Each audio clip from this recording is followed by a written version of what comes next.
Coax cable is one of those technologies that will appear on the A+ exam, and you will find it in networks out there, although you won't see it in very many new installs. Coax cable comes in two sizes, thick, or it's also called thicknet, or 10^5.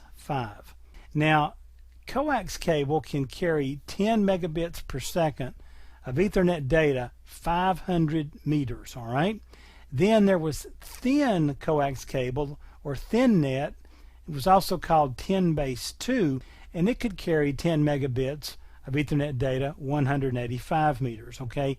Make sure you know these numbers. They may ask you these on the exam. Now keep in mind that 10 megabits per second creates a problem nowadays, because we can use Cat6 and we can get gigabits and gigabits, 10 gigabits of data.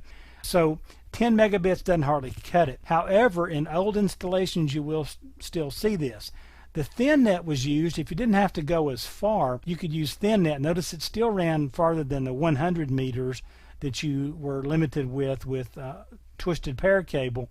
But it was still this, even the ThinNet coax cable was very rigid. It's a hard plastic.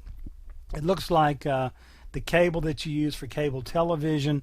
And again, this was problematic in turning corners and conduit and all sorts of things, but it was very resilient and resistant to interference, okay?